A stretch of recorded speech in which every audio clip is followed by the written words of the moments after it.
नमस्कार। मेरा नाम गौरी अमित काटे है।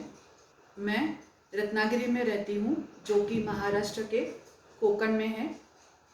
मेरे YouTube चैनल के ज़रिए मैं कुछ सुझाव भारत के सभी लोगों तक और भारत के पंतप्रधान श्री नरेंद्र मोदी जी तक ये पहुँचाना चाहती हूँ। मेरा निवेदन है, मैं इस वीडियो की शुरुआत करती हूँ गणपति जी को नमन करके, मेरी कुलदेवता तुलजा भवानी और मेरे सद्गुरु श्री साईं बाबा को याद करके मैं ये वीडियो शुरू करती हूँ। आज का वीडियो है न्याय देवता के स्वरूप के ऊपर।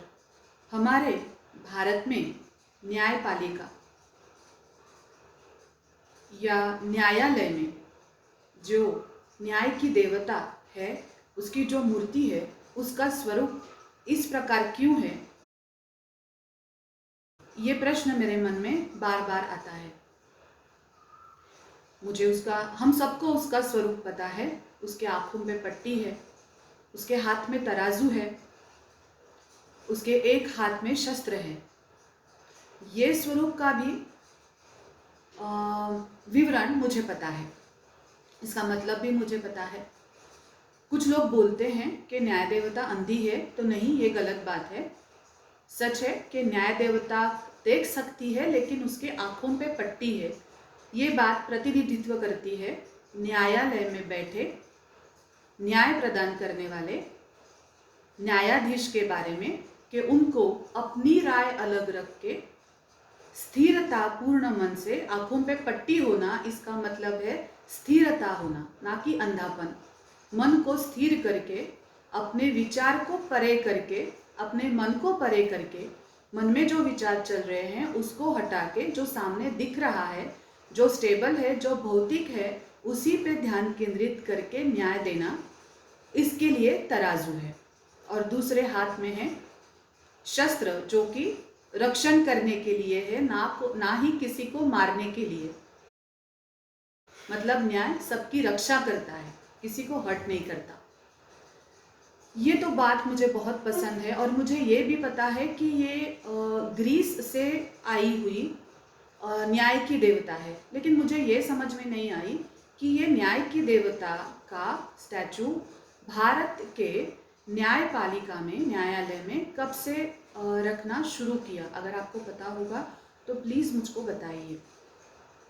दूसरा मेरा प्रश्न ये है कि जैसे कि हमारे भारतवर्ष में न्याय की देवता भगवान शनि को माना गया है, तो और शनि का स्वरूप भी हम सब जानते हैं, तो न्याय की देवता के साथ साथ शनि के मूर्ति की पूजा क्यों नहीं की जाती? ठीक है, शनि की मूर्ति की पूजा करने में डरने की कोई बात नहीं है। शायद ये अलग भाग हो जाएगा, मैं इसका विवरण बाद में बताऊंगी, लेकिन उसमें डरने की कोई बात नहीं है।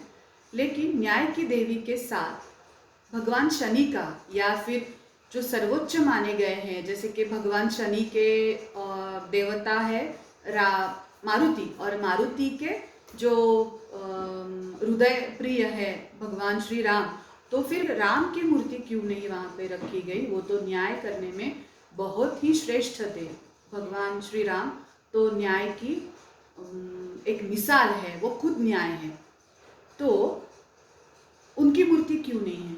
तीसरा मेरा प्रश्न ये है कि न्याय की देवी का स्वरूप, उसके वस्त्र भारतीय पारंपरिक वस्त्र के जैसे क्यों नहीं है?